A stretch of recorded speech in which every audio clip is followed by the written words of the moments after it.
Dear Evan Hansen is an original musical written by Pasek Paul, with a book by Steven Levenson. The musical opened on Broadway at the Music Box Theater in December 2016, after its world premiere at the Arena Stage in Washington, D.C., in July 2015 and an off-Broadway production in March to May 2016. The title character, Evan Hansen, is a high school senior with a social anxiety disorder who finds himself amid the turmoil that follows a classmate's death. The musical has received critical acclaim, particularly for Ben Platt's leading performance, the lyrics, and the book, and has served as a touchstone for discussion about mature storytelling and themes explored in musical theater. At the 71st Tony Awards, it was nominated for 9 awards, winning 6 including Best Musical, Best Score, and Best Actor in a Musical for Platt.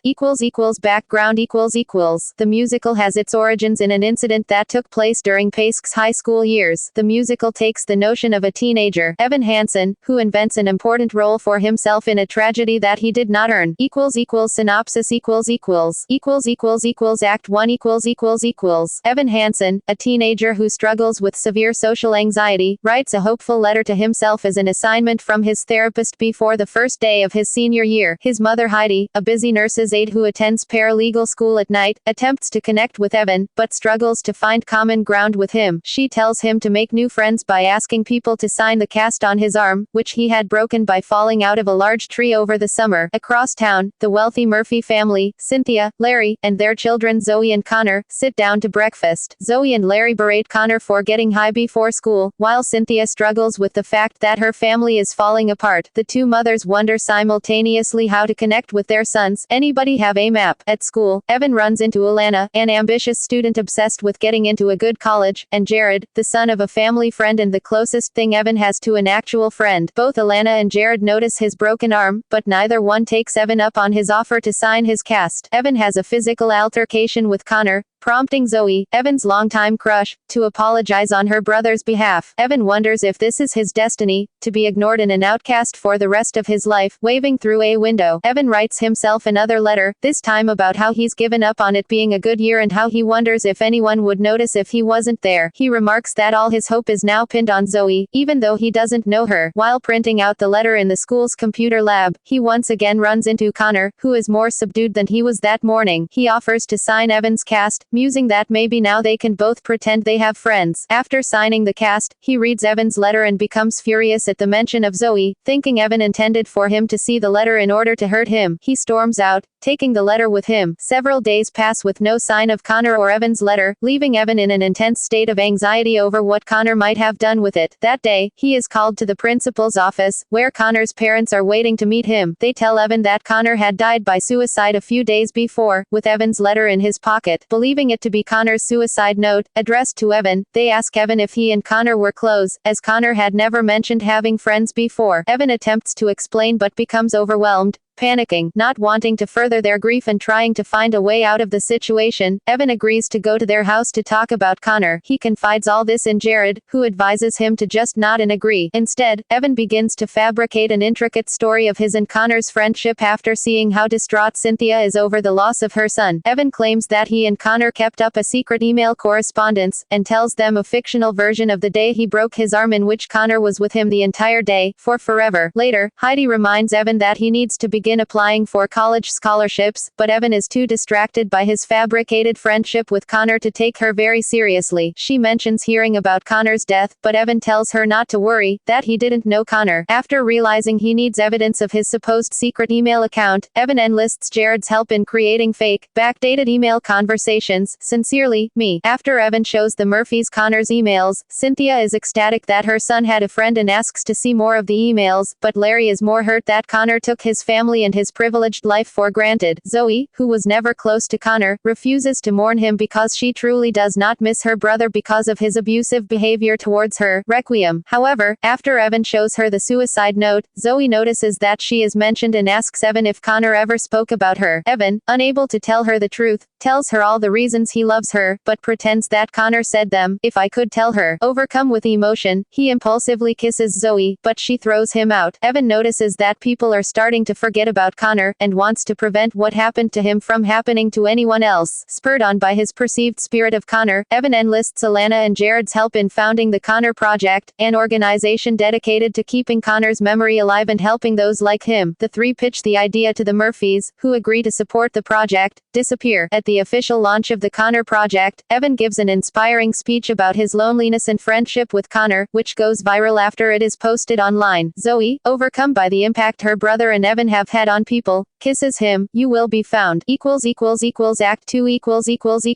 Evan and Alana pitch a fundraising idea on the Connor Project's website. In memory of Connor, they want to raise $50,000 in 3 weeks to reopen the abandoned apple orchard that Evan and Connor supposedly spent time in. Evan, spurred on by his new relationship with Zoe, and his newfound family in the Murphys, begins to neglect his mother, Jared, and the Connor Project. Sincerely, me. Reprise. Heidi tells Evan that she saw the video of his speech on Facebook, and asks him why he didn't tell her about the Connor Project or about his and Connor's friendship. He angrily responds that he didn't have the time because she's never around. He then rushes off to the Murphys, telling her that he's going to Jared's. At the Murphys, Evan bonds with Larry, and confides in him that his father left when he was young, has remarried, and no longer keeps in touch with him or Heidi, to break in a glove. Sometime later, at Evan's house, Evan makes an offhand comment to Zoe about how he and his mother don't have much money and he needs the scholarships to pay for college. When he begins to mention Connor, Zoe tells him that she doesn't want their relationship to be about Connor, but about the two of them, only us. Evan gets in a fight with Jared, who claims that Connor's dying was the best thing that ever happened to Evan. He is no longer invisible, and has landed the girl of his dreams. Later on, Evan goes to the Murphys only to discover that Zoe had invited Heidi for dinner. Heidi, who had no idea that Evan had spent time at the Murphys, is mortified when Larry and Cynthia offer to use the money that they had set aside for Connor's college fund to send Evan to school instead. After returning home, Heidi and Evan fight, and Heidi angrily points out that the Murphys are not Evan's family, she is. Evan fires back that the Murphys are actually there for him and take care of him since she's never around. Heidi tearfully berates him for running off to his shiny new family, while Alana begins to find inconsistencies in the fake emails Evan received from Connor and suspect that the entire story has been a lie. Beginning to panic, Evan asks Jared to help him clear up the inaccuracies, but Jared refuses, saying that Evan had neglected him and was only friends with him when he needed him. Good for you. Feeling guilty and overwhelmed, Evan decides he has to come clean with what he's done. Connor's spirit attempts to talk him out of it, citing the happiness he has given the Murphys and the fate of Evan's relationship with Zoe, but Evan does not back down, angrily shouting that he needs the whole thing to be over. Connor, unconvinced, asks Evan how he broke his arm. Did he fall by accident or actually let go? Evan denies intent, but Connor tells him that if he tells the truth, all he has will be gone, and the only thing he will be left with is himself. He disappears, leaving Evan alone. Evan contacts Alana, who is becoming more and more convinced that Evan made up his friendship with Connor. In desperation, Evan tells her that he can prove it and sends a copy of the suicide note to Alana, hoping that it will get her off his back. Inspired, she publishes it without his permission, and it once again goes viral. You will be found. Reprise. Evan is distraught and goes to see the Murphys, who have become the targets of hateful comments from people that believe they were responsible for Connor's death. He walks in on the three of them fighting about why Connor really killed himself and admits that he fabricated the entire thing because he was scared of losing the family he had found in them, apologizing and then immediately running out. Words fail. Evan finds Heidi waiting for him at home. She had seen the letter online and immediately knew that it was one of Evan's therapy assignments. Evan vaguely admits that his fall was actually a suicide attempt, saying that Heidi will hate him if he tells her straightforwardly what he tried to do. She apologizes to Evan for not seeing how badly he had been hurting. Heidi sits him down and recalls the day that his father moved out, how she felt so small and alone, and didn't know how she was going to make it by herself. In the end, however, she realized that she wasn't alone. She had Evan and knew that the two of them could make it through anything as long as they were together. Tearfully, Heidi promises that she'll always be there for him when he needs her. So big, so small. A year later, Evan is still living at home and working at Pottery Barn to save enough money to go to college the next semester. He contacts Zoe, whom he has not seen since she found out the truth, asking if she will agree to meet him. She does, but insists that they meet at the the orchard that has been reopened in Connor's memory. He apologizes for the pain he caused her family and admits that he has been reading Connor's 10 favorite books after finding a list in an old yearbook in an attempt to connect with who he really was. He also thanks her and her parents for keeping his secret and revealing that they never told anyone else that his friendship with Connor was a lie. She forgives him, saying the whole ordeal brought her family closer together because everyone needed it for something. Evan asks her why she insisted on meeting at the orchard, and she replies that she wanted to be sure he saw it. Evan mentally writes himself one last letter reflecting on the impact he has had on his community and his hope that he will inspire others, and finally accepting himself for who he is. Finale.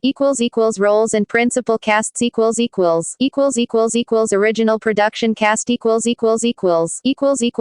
characters Evan Hansen, a high school senior who struggles with social anxiety disorder. He is assigned by his therapist to write letters to himself about why each day will be good, which becomes the catalyst for the plot of the story. He breaks his arm by falling out of a tree, but cannot get anyone to sign his cast. He has never had any friends, and has had a crush on Zoe Murphy for a very long time. Heidi Hansen, Evan's mother, a nurse's aide who attends law school at night, often leaving Evan on his own as a result. She tries to connect with Evan, but struggles because she doesn't personally understand what he goes through on a daily basis. Zoe Murphy, Connor's younger sister and Evan's longtime crush. She was never close to Connor, hated him even, but wishes she had known him better and turns to Evan after he lies and says he was friends with Connor. Connor Murphy, a high school senior who is also a social outcast with no friends, just like Evan. He is a frequent drug user, and becomes verbally abusive to his family when he is high. However, he is protective of Zoe, even though he is not close with her. Cynthia Murphy, Connor and Zoe's stay-at-home mother. She is constantly trying to keep her fragile family from falling apart, but is often unsuccessful. She clings to the memory of Connor even though she was never close with him, and her relationship with Larry and Zoe suffers because of it. Larry Murphy, Connor and Zoe's busy father. He works hard to give his family a relatively easy life, but he is emotionally distant from all three of them. He becomes close with Evan, who never had a strong father figure, and begins to see Evan as the son Connor never was. Alana Beck, Evan's precocious and sometimes insufferable classmate. She is constantly looking for academic and extracurricular activities to boost her college resume. She never knew Connor, but is greatly affected by his death and quickly joins Evan in founding the Connor Project in order to keep Connor's memory alive. Jared Kleinman, another of Evan's classmates. He is the closest thing Evan has ever had to a friend, the son of a family friend of the Hansens. He initially only talks to Evan so that his parents will pay for his car insurance. Evan enlists his help in crafting fake emails from Connor, and slowly becomes a true friend to him.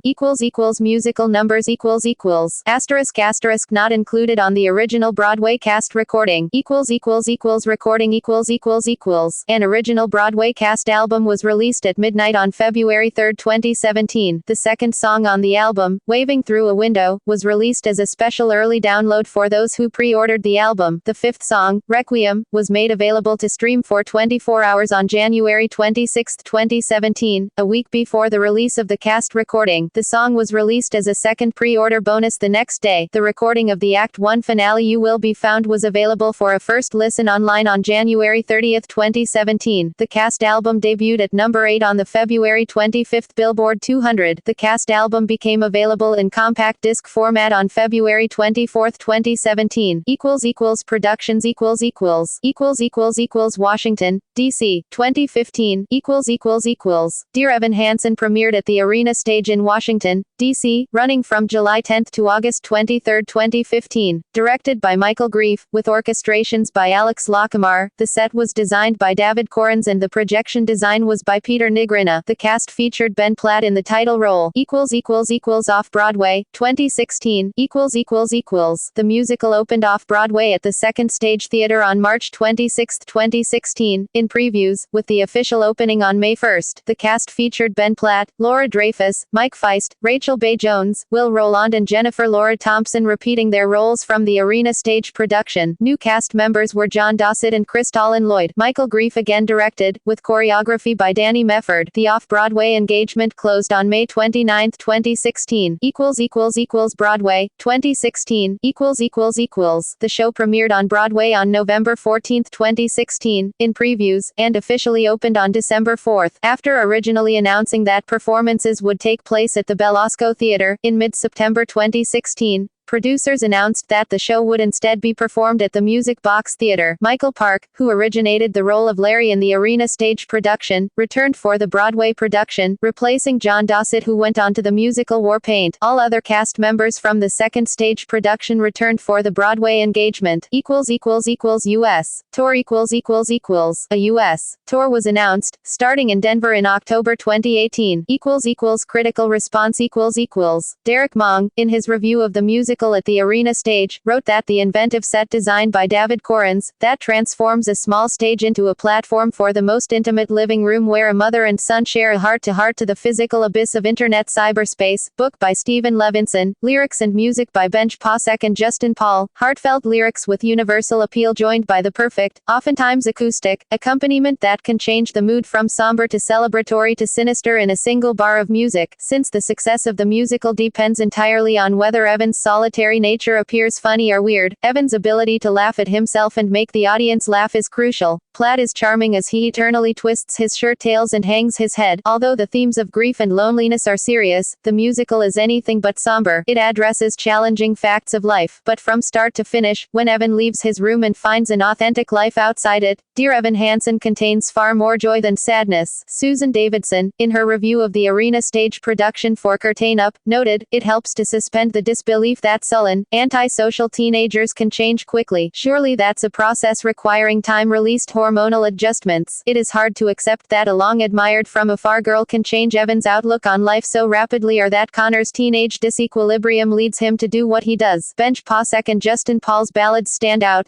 Particularly Height is so big, so small, Evan's words fail, and Zoe and Evan's young sweethearts duet Only Us. The music, played by a small but excellent band on a platform upstage, is appealingly unstrident pop rock, with generous doses of acoustic guitar, keyboards and strings. It's the finest, most emotionally resonant score yet from this promising young songwriting team. Dear Evan Hansen is a recipient of the Edgerton Foundation New Play Award. Dear Evan Hansen has been called an immensely engaging and empowering work of musical theater that reputedly allows both critics and audience members to relate and find meaning within its narrative. The exposed, vulnerable and anxious character of Evan Hansen has been said to resonate deeply with people due to the intrinsically perturbed and anxious nature of the human psyche. This sense of empowerment is said to permeate the lining of the show and engage with people of a large and vast socio-cultural background. Ben Platt, the originator of the role of Evan Hansen, attributes this socio-cultural empathy of the character to people feeling that their loneliness or isolation is unique. Evan allows people to feel they aren't alone in that.